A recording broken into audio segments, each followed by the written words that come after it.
y escritor y también activista de Grupos Pro Vida.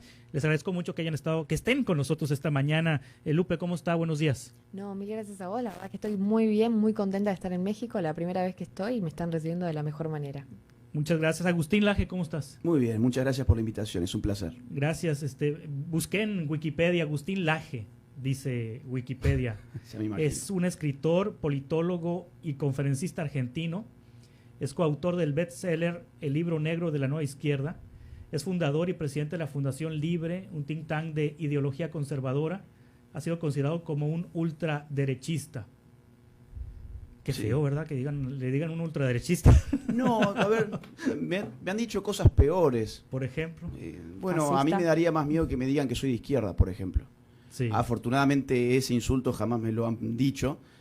Con lo cual me siento cómodo con que me digan que soy derechista. Ya lo de ultra suena un poco amarillista, ¿no? Derecha sí, yo soy una persona de derechas. Con lo cual que le pongan ultra, super, mega, recontra de derechas, bueno, eso ya queda de acuerdo a quien lo redacta, ¿no? Sí. Pero soy de derechas. ¿Usted, Lupe, se considera de centro, derecha, izquierda, Yo ultra? creo que estoy mucho más cerca de la derecha que de cualquier otro lado. Centro-derecha.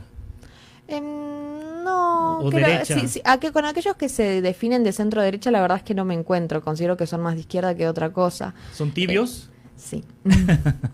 O sea que estás en la derecha. Sí, no me gusta tanto la definición derechas-izquierdas porque considero que lamentablemente ahora hay gente que se dice de derecha y defiende valores que están más cerca de la izquierda, y hay gente de izquierda que, digamos, tiene valores que podría estar perfectamente en una derecha. Pero hay mucha polarización.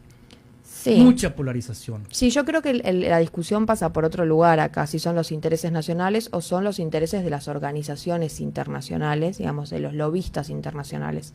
En ese caso, por eso creo que me puedo encontrar mucho más cercana a muchos mexicanos que defienden los intereses nacionales, porque en el fondo los intereses nacionales de México son muy parecidos a los intereses que tiene Argentina o que debiera tener Argentina para sí misma. Ahora, Agustín y Lupe llegan en el contexto en donde la Suprema Corte de Justicia de la Nación en México declaró hace unos días inconstitucional la penalización del aborto, y fue por unanimidad.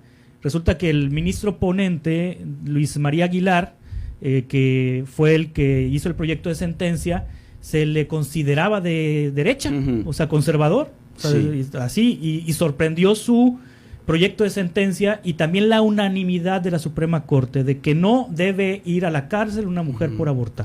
Bueno, lo primero que hay que saber es que no hay ninguna mujer en la cárcel por hacerse un aborto en México. Sí, o sea, es el primer mito que hay que tirar por la borda. En México no hay, según los registros del año 2020, que son los últimos, ninguna mujer que esté presa por hacerse un aborto, ¿sí? Lo que hay son hombres que están presos por hacer abortos, y lo que hay son 5 mujeres que están presas no por hacerse un aborto, sino por hacer abortos a otras mujeres a las cuales le quitaron la vida finalmente. O sea que están presas por haber asesinado a una mujer. Eso antes que nada. Segundo punto, muchos de estos mismos jueces, hace muy poco tiempo, en un fallo, interpretaron la Convención de los Derechos del Niño en el sentido de que la vida del niño se debe resguardar, proteger, tanto antes de nacer como luego de nacer. O sea que son los mismos que en verdad borran con el codo lo que escribieron con la mano. Yo creo, sinceramente, y haciendo un análisis político, que lo que están haciendo es cumplir una agenda política que, como dijo Lupe, no es nacional, es internacional. Por eso el tema del aborto es el gran tema de todos nuestros países al mismo tiempo, más o menos desde el año 2015, 2016, 2017 hasta el día de hoy. Y hay un costo muy político en México para quien legalice el aborto a través de los poderes democráticos mexicanos, o sea, a través de un congreso. Despenalizar o legalizar el aborto a través de los congresos desgasta políticamente. Hay que hacer debates políticos, hay que consultarle al pueblo qué es lo que piensa, hay que ver cómo se defienden los políticos. Y quizás en próximas elecciones a los políticos que legalizan el aborto se les hace pagar con el voto.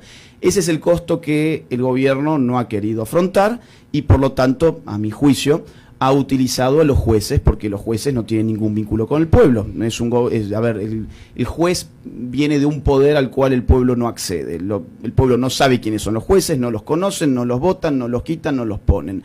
Entonces ha sido la vía más rápida para poder hacer esto de una buena vez en México. Sí, también la Suprema Corte de Justicia de la Nación determinó que es inconstitucional, Lupe, que haya cartas magnas o constituciones estatales que protejan la vida desde el momento de la concepción. Hay 28 estados de la República, Sonora incluido, que su constitución marca la protección de la vida. Esto fue un movimiento que hubo en el país entre 2008 y 2010, en donde grupos pro vida convencieron a los diputados y locales de reformar la Constitución para proteger la vida desde la concepción, como una estrategia para blindar una posible legislación futura sobre aborto. ¿Qué opinión te merece esta decisión de la Corte? Bueno, en primer lugar, me gustaría resaltar ahí sobre el final lo que decías, como para no perdernos. Creo que además fue una excelente iniciativa. No solamente porque trató de ponerle un freno, esto se produjo producto de la legalización del aborto en Ciudad de México, sino porque además ha demostrado excelentes resultados en lo que es la mortalidad materna y sobre todo la mortalidad materna por aborto. Los estudios del doctor Elard Koch, que es un epidemiólogo chileno de muchísima relevancia en el campo científico, han demostrado que, él estudió el fenómeno mexicano, se llama Experimento Natural Mexicano, lo pueden encontrar subido en internet de manera gratuita en el instituto para el cual él investiga. Lo que estudió fue que Ciudad de México, cuando legalizó el aborto, aumentó su mortalidad materna. Y en consonancia, estos estados que restringieron aún más su legislación con respecto al aborto, disminuyeron la mortalidad materna. Con lo cual, lo que encontramos, para ese caso, es que en el caso de México, la legalización del aborto aumenta la mortalidad materna. Sí. No ha servido para combatir. Y en el caso puntual de lo de la Corte Suprema, me parece tristísimo que la Corte, con tanta liviandad esté declarando inconstitucional determinados, en el caso, de la semana pasada, fue, parte del Código Penal de Coahuila y de Sinaloa, pero además queriendo avanzar sobre las constituciones de los distintos estados, porque la Constitución mexicana es bastante explícita sobre la protección del niño por nacer. El artículo 1 da, primacía por sobre el derecho interno a ciertos tratados de derecho internacional, entre los cuales está la Convención sobre los Derechos del Niño, que en su preámbulo, que tiene carácter normativo por el artículo 31 de la Convención de Viena sobre el derecho de los tratados, dice esto mismo que había ratificado la Corte y que Agustín comentaba hace un ratito, que el niño, tanto antes como después de su nacimiento, merece la debida protección legal por parte de los estados. Esto implica no avasallar sus derechos y además, clarísimo, determinar que es persona, por eso es niño, ¿no? No hay niños que no sean personas. Y además tenemos el artículo 123 de la Constitución mexicana. Nadie puede venir a decirme a mí en México que a la Constitución mexicana es indiferente hacia la vida del niño por nacer, porque este artículo lo que establece son obligaciones al patrón para que en caso de tener una empleada embarazada tenga que tomar todas las medidas higiénicas, sanitarias, de prevención de accidentes para cuidar la vida o la salud del producto de la concepción. O sea, la vida de ese niño por nacer. No es indiferente, esto no está en la ley laboral, está en la Constitución. Así que me parece tristísimo que los jueces de la Corte Suprema no estén haciendo primar la coherencia y la redundancia que debería haber en el derecho interno. Tampoco están haciendo primar la justicia, sino decisiones, sentencias totalmente ideologizadas que en nada responden a la realidad. Sí. ¿Son católicos ustedes? Sí, soy católico. ¿Católico? ¿Católica? Yo, sí, me convertí el año pasado. Hasta el año pasado, septiembre del año pasado, era atea. ¿Atea? ¿Y qué te hizo cambiar de opinión? Leyendo una tesis. La verdad es que encontré las respuestas a los problemas que me causaba esto de ser atea. Y después fue honestidad intelectual, pero mi lucha con respecto, a favor de la vida comenzó en el 2018, cuando tenía 19 y era totalmente atea. Sí, Agustín, católico. Católico. ¿Qué opinas de la laicidad en las leyes? O sea, que no se meta la iglesia o las iglesias en las leyes. A ver, quien se tiene que meter en las leyes es el pueblo, sí, que es quien no se está metiendo en las leyes. Por eso el aborto no pasa por la ley. Una cosa es el Estado laico y otra cosa es el laicismo. Son cosas muy distintas. El Estado laico significa que el Estado da libertad religiosa para que pueda haber más de un credo en su sociedad. Bueno, como nuestras sociedades modernas tienen más de un credo, o a veces hay gente que no tiene ningún credo y está muy bien, pues entonces hay libertad para eso. Pero otra cosa es suponer que las personas no pueden llevar sus valores y sus creencias al gobierno. ¿Por qué no? ¿Por qué no? ¿Por qué yo puedo llevar, por ejemplo, lo que yo hago en mi cama al gobierno, como hace el lobby LGBT, y no puedo llevar las ideas del templo al cual voy? Sea cual fuere, más allá de cristiano, lo que fuere. O sea, el laicismo lo que hace es fragmentar la unidad que es la persona para decirle, no, tus creencias se tienen que mantener dentro de cuatro paredes, y bueno, si en algún momento vos llegás a tener poder político, pues tus creencias te las dejás dentro de las cuatro paredes. Y eso es completamente antidemocrático. Aunque hay muchos riesgos de extremismos, vemos ahí algunos pueblos que interpretan el Corán de una manera literal, sí, y se cometen abusos. Estamos viendo lo que está ocurriendo en Afganistán, en donde pues las mujeres están nulificadas por completo. Bien, pero ahí no hay Estado laico, por eso yo lo separaba. Decía, Estado laico, yo estoy completamente a favor del Estado laico. El Estado laico significa libertad religiosa, libertad para que haya pluralidad de credos. Ahora bien, laicismo significa el Estado asegura el ateísmo dentro del Estado, cuando en verdad la sociedad no es atea. El Estado tiene que ser un reflejo de lo que es la sociedad. Si en la sociedad tenemos muchos grupos religiosos, pues cada grupo religioso llevará gente suya al Estado y convivirán en el marco del Estado laico. Otra cosa es el laicismo, que le hace a la persona fragmentarse por entero y dejar lo que es. De cualquier manera, quiero aclarar algo que es muy importante. Yo de religión no sé nada, ¿sí? O sea, yo soy un tipo católico de una familia católica, que bueno, que va cuando puede a misa, pero no tengo una formación para hablar de temas religiosos. Cuando nosotros hablamos de este tema, no hablamos desde nuestras creencias, ni estamos en contra del aborto porque sea un pecado. Esto es muy importante, porque si no tendría yo que estar dando una conferencia en contra de del onanismo, de la masturbación, tendría que estar dando una conferencia en contra de los niños que le faltan el respeto a sus padres, en contra de la infidelidad dentro de la pareja. Bueno, no, yo no soy un sacerdote. Yo hablo sobre el aborto porque en el caso del aborto hay una vida humana desde la fecundación, no porque lo diga el Papa, no porque lo diga un obispo, un pastor evangélico o quien sea, sino porque eso ha encontrado la ciencia más moderna con la genética a la cabeza. Entonces, hay un ser humano desde el momento de la fecundación que crece como ser humano porque tiene la esencia del ser humano desde el momento uno, caso contrario no podría crecer como ser humano, tendría que crecer como otra cosa.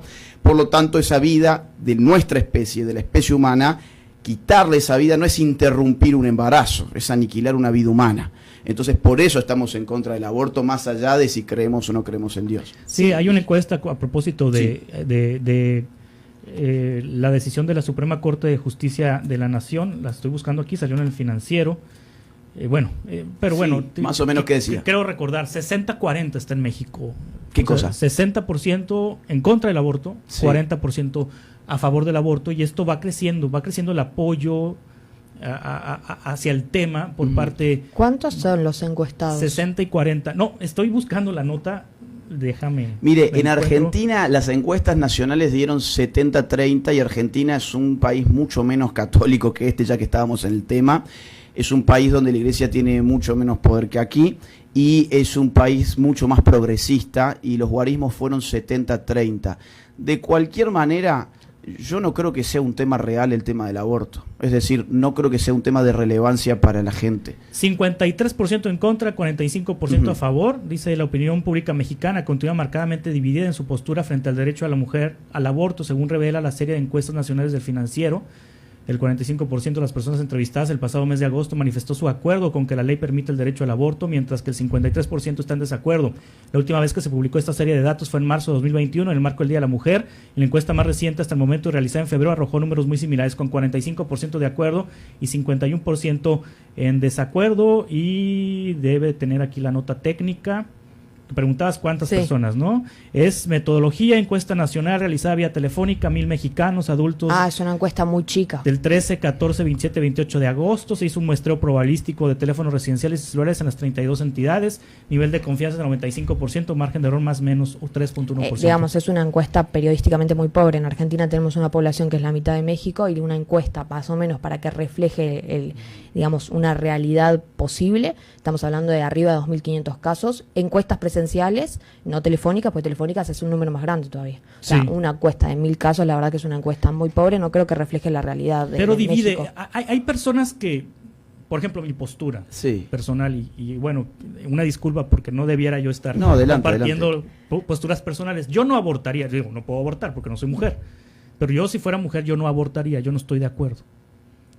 Pero estaría de acuerdo y estoy de acuerdo con que a la mujer que lo decida lo pueda hacer. Bueno, eso como que yo diga, y mire, que no la castiguen, pues. Eso es como que yo diga, mire, yo hay la personas verdad, con esa postura, pues. Sí, es una decisión personal. Yo creo que hay que tratar de dimensionar. no es una decisión personal, porque hay otra persona involucrada. Las Sí. decisiones personales son decisiones que solamente repercuten sobre mi persona.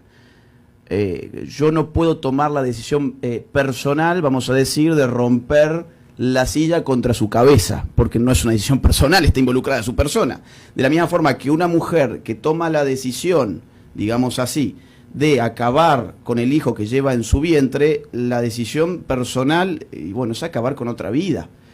Con lo cual, ahí hay un gran problema. Decisión personal sería que la mujer se tiñe el cabello del color que le guste, que se ponga un piercing, use métodos anticonceptivos. que use anticonceptivos, por ejemplo. Eso es decisión personal. Pero cuando ya hablamos de un otro, la decisión personal no. Es como que yo diga, bueno, miren, yo la verdad no robaría. O yo la verdad no mataría a nadie. Pero bueno, si alguien tiene la decisión personal de robar, yo no me voy a meter porque no soy nadie para disponer qué tienen que hacer los demás. Yo creo que en verdad no es un, O sea, no es el caso. se debe penalizar el aborto. Claro que sí, pero te voy a explicar por qué. Porque hay una idea muy errada de lo que es la penalización. La ley tiene una función, la ley penal, preventiva y pedagógica, entre tantas otras cosas. Preventiva, ¿por qué? Porque previene el delito. Hay mucha gente que va a delinquir y por miedo a la sanción no lo hace.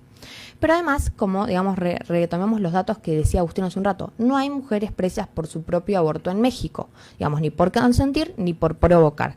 ¿Esto qué quiere decir? Que el derecho penal no está criminalizando a la mujer que aborta. Esto lo entendemos perfectamente. De hecho, si nos remitimos a datos del doctor Koch, que citaba hace un ratito, el 93,1% de las mujeres que se acercaban a pedir un aborto en Chile lo hacían por razones de violencia y o vulnerabilidad, 44,4% por coerción o coacción de la pareja, razón mayoritaria, abuso sexual, abuso de drogas y alcohol, miedo a que las corran del trabajo, de la casa, temor a la pareja o a la familia. O sea, vemos una mujer que no está siendo libre, está siendo sumamente vulnerada. Entonces, ¿qué hacemos como derecho penal ante esa mujer que está siendo sumamente vulnerada? Bueno, que esto siga siendo un delito, porque obviamente estamos matando a un tercero, pero además el hecho de que sea un delito desencadena una investigación, y a partir de esa investigación podemos llegar a los 100 hombres y a las 5 mujeres que están presos hoy en México por haber atentado contra una mujer, por haberla vulnerado y por haber atentado contra la vida de su hijo. Sí. Digamos, y esto tiene que ver, digamos, hay vías procesales que están determinadas en la parte general del Código Penal Federal y en los códigos penales federales de los distintos estados que hacen, digamos, posible la suspensión de juicio a prueba y la ejecución condicional, que permiten cambiar la pena de prisión por otro tipo de, digamos, reparación, como puede ser el tratamiento médico, el servicio comunitario o cualquier otra medida que el juez disponga para el caso particular. Esa es la vía procesal que siguen las mujeres. Obviamente agarramos a una mujer en una situación sumamente vulnerable y cumplimos con el ideal de justicia y con la utilidad social, que son las dos funciones principales de la pena, y sacamos algo mejor, sacamos a la mujer del contexto de violencia en el que está. Con lo cual, si miramos solamente a la mujer, es indispensable que el aborto siga siendo ilegal para poder sacarlas de esas condiciones de violencia en las que están. Sí. ¿Saben por qué no las pena? ¿Por qué quieren sacar la pena cuando no hay mujeres que hayan tenido esa pena? Para dejar vía libre para que el negocio del aborto entre en México. Esto es un tema de negocio. ¿De quién es el negocio? IPPF. IPPF es la red de clínicas abortistas más grande del mundo. Ha puesto en las organizaciones abortistas de México entre el año 2008 y el año 2016. Ya me están sonando la campanita. Estamos sonando la campanita. Sí. 2016, o sea, esos 8 años de los cuales los reportes financieros están públicos, sí, en la página ippf.org, han puesto prácticamente 20 millones de Finalmente, dólares. me gustaría preguntarles. Sí, pero esto es realmente muy importante. 20 millones de dólares para financiar el negocio del aborto en México. La es gente decir, lo cuando puede se chequear en la despenaliza, página lo web que de pasa la es que la IPPF. industria del aborto puede La ingresar. gente quiere información, necesita información para tomar una decisión, pero los extremismos de ambos lados, del feminismo y de Provida, pareciera que no hay oportunidad de que haya debate, que haya... Nosotros queremos debate, digamos. En nuestra gira hemos tenido entonces, 3 posibilidades de debate, de los cuales el otro no hay lado un se punto bajaron. intermedio. La defensa de la vida no puede tener un punto intermedio porque no hay De medios diálogo. vivos o No, medios no, muertos. pero de diálogo. Sí, pero mire, escúcheme, estamos en una gira. Invitamos a los sectores opuestos a nosotros a un diálogo abierto, público, filmado. Y no quieren. Y no quieren. De hecho, en esta ciudad teníamos programado uno de esos encuentros públicos, abiertos y filmados, debate vamos a llamarlo, y no quisieron. En Ensenada no quisieron. En Mexicali no quisieron. En Tijuana no quisieron. ¿Saben por qué? Porque los pierden. Porque no tienen datos. Los datos le van en su contra. ¿Dónde van a estar? ¿Dónde se presentan? Ya estuvimos ayer. Sí. ¿Y luego van para dónde? Y luego nos vamos a Saltillo, y luego nos vamos a Monterrey. Monterrey. Y venimos como de 10 ciudades más. Muy bien. Pues Muy muchas amable, gracias por estar aquí. Agustín Laje, politólogo y escritor. Lupe Batallán, escritora y activista por la vida. Muchas gracias. ¿Sus redes sociales cuáles son? La mía en Instagram me pueden encontrar como Lupe con doble E, B larga E, y después también me pueden encontrar en YouTube como Lupe Batallán. Sí. A mí, Agustín Laje. Laje se escribe con J. En Instagram, en Twitter, Facebook no, porque me lo hackearon. Y en YouTube también, ahí tienen muchos videos para ver. Muy bien, muchas gracias. Muchas gracias, muy amable, señor. Gracias. Todos nosotros tenemos que seguir luchando, porque acá no se rinde nadie, carajo, para conseguir que la